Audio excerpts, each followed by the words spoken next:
যেতে হবে আপনার ফোনের সেটিংসে আসার পর উপর থেকে সার্চ বারে ক্লিক করবেন, দেন এখানে লিখবেন BASEBAND। দেখতে পাচ্ছেন নিচ দিয়ে লিখে চলে আসছে বেস ব্র্যান্ড ভার্সন। আপনারা এখান থেকে এই অপশনে একটা ক্লিক করবেন। ক্লিক করার পর আপনাদের সামনে এইরকম একটা ইন্টারফেস চলে আসবে।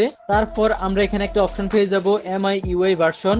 আমরা এখান থেকে এই অপশনটার ভিতরে অনেকবার ক্লিক করব, ঠিক আছে। আমরা অনেকবার ক্লিক করে দিব। এখান থেকে অনেকবার ক্লিক করার পর আমাদের এখানে এইরকম একটা লেখা চলে আসবে you R now A developer, ঠিক আছে। তো আপনাদের অনেকেরই কিন্তু আগের ফোন বা আগের ভার্সনের ফোন রয়েছে, তো সেক্ষেত্রে আপনাদের ফোনে হয়তো এই অপশনটা নাও আসতে পারে। আপনাদের হয়তো বিল্ড নাম্বার নামে একটা অপশন আসতে পারে। আপনারা ওই বিল্ড নাম্বার অপশনে বারবার প্রেস করবেন।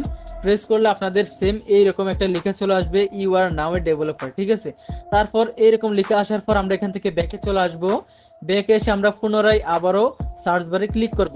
সার্চ বারে ক্লিক করার পর আমরা এখানে আবারও লিখবো ডেভেলপার অপশন। ওকে, ডেভেলপার অপশন লেখার পর আমরা এখানে একটা অপশন পেয়ে যাবো ডেভেলপার অপশন। আমরা এই অপশনে একটা প্রেস করব। প্রেস করার পর এখান থেকে একটু স্ক্রল করে নিচের দিকে আসব। একদম নিচের দিকে আমরা চলে আসব। নিচের দিকে আসার পর আমরা এখানে একটা অপশন পেয়ে যাব ওয়াইফাই এনহ্যান্সড ম্যাক র্যান্ডমাইজেশন, ঠিক আছে। এইরকম একটা অপশন পেয়ে যাবেন, অথবা আপনারা এইরকম অপশন নাও পেতে পারেন, কারণ এক এক ফোনের সিস্টেম কিন্তু এক এক রকম হয়ে থাকে। সেক্ষেত্রে আপনাদের ফোনে হয়তো এইরকম একটা অপশন আসতে পারে ওয়াইফাই নন প্রেসিডেন্ট ম্যাক র্যান্ডমাইজেশন, ঠিক আছে। তো আপনারা আপনাদের ফোন থেকে ওই অপশনটাকে অন করে দিবেন। আমার ফোনে যেহেতু এই অপশনটা আছে ওয়াইফাই এনহ্যান্সড ম্যাক র্যান্ডমাইজেশন, এর জন্য আমি এই অপশনটাকে অন করে দিচ্ছি। অন করার পর আমাদের কাজ কমপ্লিট। এখানে আমাদেরকে আর কোনো সেটিংস কাস্টমাইজ করতে হবে না। যাই হোক, আমি এখান থেকে ব্যাকে চলে আসতেছি। আমি পুনরায় আবারও ওয়াইফাইতে ব্যাক চলে আসলাম।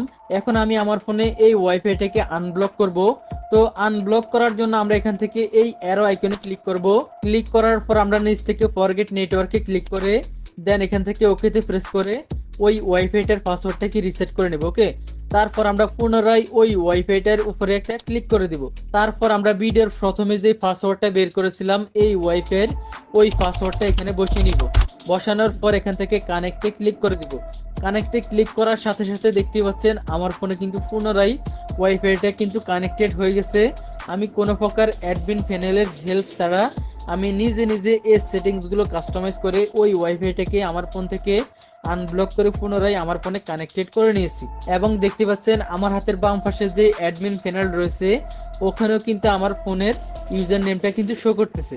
এখন আমি আপনাদেরকে এক্সাম্পল হিসেবে আর একটু দেখানোর জন্য আবারও আমার এই ফোনের ওয়াইফাই ইউজার আইডিটাকে ব্লক করে দিচ্ছি। ওকে, আমি ব্লক করে দিলাম।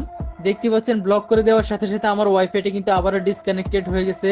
এখন আমি পুনরায় আমার ফোন থেকে এই ওয়াইফাইটাকে আনব্লক করে পুনরায় আবারও কানেক্টেড করব।